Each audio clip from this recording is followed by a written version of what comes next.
नमस्कार माऊली भक्तांनो, माझ्या भक्ती सागर या चॅनलवर आपले मनापासून स्वागत आहे।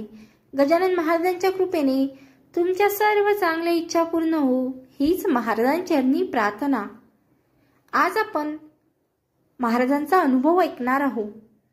समर्थ सद्गुरु गजानना, सदैव तत्पर भक्त रक्षणा, रंजना वाघमारे, जबलपूर मध्य प्रदेश या भक्ताचा अनुभव आज आपण ऐकणार आहोत।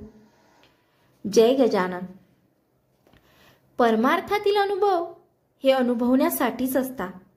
अर्थात समविचारी कुणी भेटला तर त्याच्यासोबत आपला अनुभव शेअर केल्याने आपला आनंद द्विगुणित होतो, यात शंका नाहीच। आपण सर्व गजानन महाराज भक्त, संत कवी दासगणू महाराज विरचित श्री गजानन विजय नित्य नियमाने वाचित असतो। त्यात एक ओढ आहे, प्रत्यक्षापरी प्रकारे येते होती वरच्यावर। समर्थ सद्गुरु श्री गजानन महाराज समाधीस्थ झाल्यानंतरही गजानन महाराजांनी भक्तांना अनुभव दिल्याचा उल्लेख गजानन विजय ग्रंथात आहेच। आजही महाराजांचे अनुभव सद्येत वाट करणारे ठरतायत। कधी महाराज भक्ताच्या स्वप्नात जाऊन तर कधी तीव्र आंतरिक प्रेरणा देऊन संभाव्य धोका टाळतात, असा श्रद्धावान भक्तांचा अनुभव आहे। पुंडलिक भोकरीच्या मनात निर्माण झालेली गोंधळाची स्थिती त्याच्या स्वप्नात जाऊन महाराजांनी दूर केल्याचं आपण पोथीत वाचतो। मध्यंतरी वर्धा येथील माझी मोठी बहीण सौ चित्ररेखा धानकुटे हिने मला श्री गजानन अनुभव पुस्तके दिली। त्यात औरंगाबाद येथील श्री देशपांडे यांचा अनुभव आहे, ज्यात महाराजांनी स्वप्नात जाऊन त्यांना सांगितलं की तुझं काम झालेलं आहे, तू शेगावला जाऊन नवस पूर्ण करू शकतो। त्याप्रमाणे त्यांनी शेगावला रितसर प्रसाद पंगत देऊन नवस पूर्ण केला आणि नंतर त्यांना कळलं की त्याचं काम झालेलं आहे। त्यात असाच एक अनुभव डोंबिवलीच्या मानसीताईचा आहे। त्यात नियमाने रोज संध्याकाळी पोथीचा एक अध्याय वाचित होत्या। एक दिवस त्यांना महाराजांनी अत्यंत तीव्रतेने प्रेरणा दिली की तू आज दुपारीच अध्याय वाचावास, म्हणून त्या दुपारी अध्याय वाचायला बसल्या तेव्हा त्यांना गॅस सिलेंडर लीक झाल्याचा आवाज आला। देवासमोर दिवा होता, त्या दिव्याची आग लागून फार मोठा अनर्थ घडला असता। तो मात्र त्यावेळी मानसीताई तिथे उपस्थित असल्याने टळला होता। मी श्रीमती रंजना वाघमारे, जबलपूर मध्य प्रदेश येथे असते। माझ्याही बाबतीत गजानन महाराजांनी असाच काहीसा प्रत्यक्षाप्ररी प्रकार येते होती वरच्यावर अशासारखा अनुभव मला दिली, अशी माझी श्रद्धा आहे।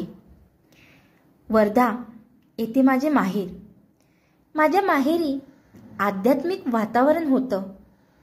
माझ्या ताईने मला गजानन महाराजांची पोथी देऊन नित्य वाचण्याचा सल्ला दिला।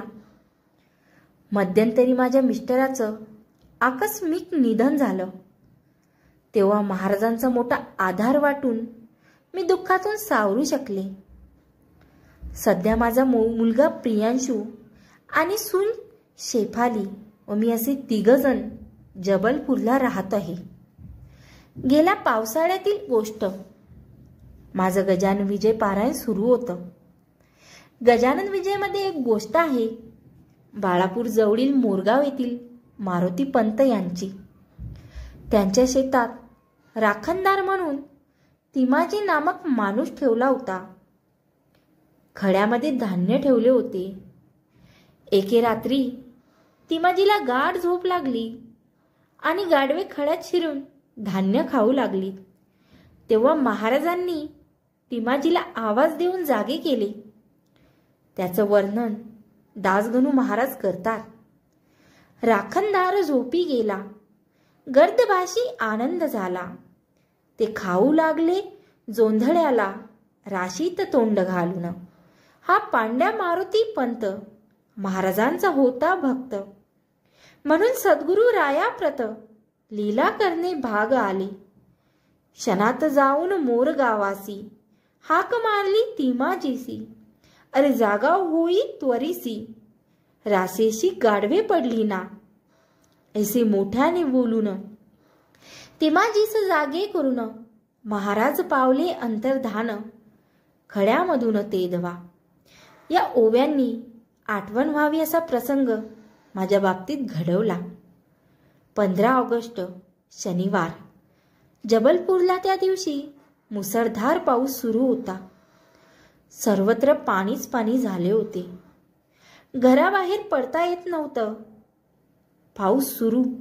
16 ऑगस्टची रात्र. आम्ही तिघेही गाढ झोपेत असताना रात्री 1:30च्या सुमारास दारावरची बेल वाजली. मला वाटलं आपल्याला स्वप्न पडलं असावं आणि त्यात बेल वाजली असावी. थोड्या वेळाने पुन्हा बेल वाजली. डोळ्यात खूप झोप होती. वाटलं आजूबाजूला वाजली असावी. अर्थात मला असं वाटण्यामागे काही अर्थ होता. कारण मला माहिती होतं की माझ्या घरची बेल वाजूच शकत नाही. माझ्या हॉलच्या दरवाजाच्या बाजूला भिंतीवर बेलचं बटन आहे. हॉलचा दरवाजा व त्याच्या पुढे 7 फुटाची रिकामी जागा अंगण आहे. नंतर कंपाऊंड वॉल आहे. त्या वॉलवर लोखंडी ग्रिल लावलेली आहे. हॉलपासून त्या ग्रिलवर येईल अशा प्रकारे फायबर शीटचं शेड घातलं आहे.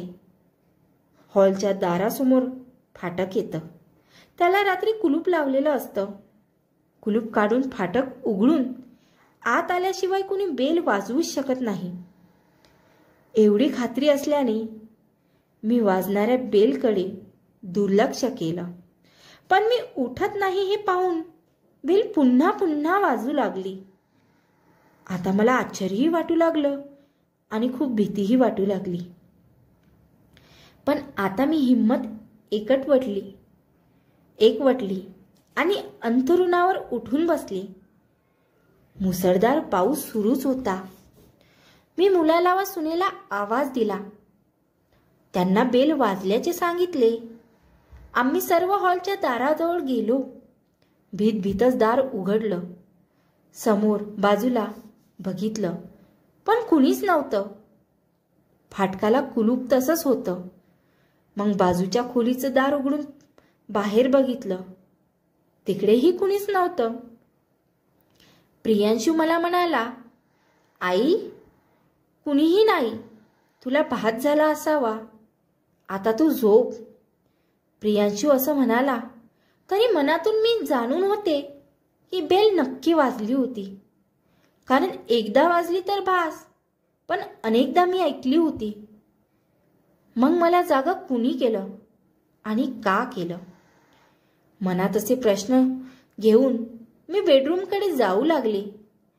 इतक्यातच प्रियांशूला पाणी पिण्याची इच्छा होऊन तो स्वयंपाकघरात गेला.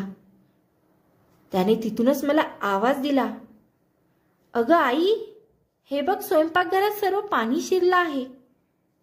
मी तिकडे जातच होते. तो डायनिंग रूम आणि हॉलमध्ये पाणी शिरू लागलं. स्वयंपाकघरात बेसिनचे पाणी जाण्यासाठी जमिनीलगतचे छिद्र होतं. त्यातून वेगाने पाणी आत शिरत होतं. प्रियांशूने प्रथम कापडाचा बोळा घालून ते पाणी बंद केलं. नंतर आम्ही तिघांनी घरातील पाणी बाहेर फेकणं सुरू केलं. तब्बल 1.5 तास आम्ही पाणी बाहेर फेकत होतो. नंतर आम्ही थकलो आणि हॉलमध्ये सोफ्यावर विराजलो. सुनबाई म्हणाली, बरं झालं आपण उठलो, नाहीतर एव्हाना पूर्ण घरात पाणी शिरून सर्व वस्तू खराब झाल्या असत्या आणि आपलं खूप नुकसान झालं असतं. पण मग बेल वाजली कशी? कुणी उठवलं तुम्हाला? ती असं बोलतच होती तो पुन्हा बेल वाजली. आम्ही तिघेही लगेच उठलो. दार उघडलं. पाहिलं तर फाटक बंदच होतं. कुणीही आलं नव्हतं. मात्र यावेळी बेल आम्ही तिघांनीही ऐकली होती. म्हणजे याआधी मी ऐकलेली बेल हा भास नव्हता, तर कुणीतरी मला जाग करण्यासाठी दाराशी येऊन गेलं होतं. मगाशी मी पाणी बाहेर फेकताना प्रत्येक वेळी गजानन महाराजांचं स्मरण करून पाणी फेकलं होतं. किंबहुना आम्ही तिघेही महाराजांचे आभार मानितच होतो. शेवटची बेल ऐकून आम्हा तिघांचीही दृढ धारणा झाली की आपल्याला सावध करण्यासाठी महाराज आले होते. खरं तर आले होते म्हणण्यापेक्षा त्यांनी अस्तित्वाची जाणीव करून दिली आणि आपल्याला सावध केलं. असो, आम्ही निजण्यासाठी उठलो. मी कृतज्ञतेने महाराजांसमोर उभी झाले आणि मला असं जाणवलं की जणू महाराज म्हणतायत, भक्तांना सावध करण्यासाठी सद्गुरू तत्पर आहेतच, पण भक्तांनीही प्रपंच असो की परमार्थ दोन्हीत अखंड सावध असायलाच हवं आणि त्यासाठी उत्तम मार्ग आहे नाम जप.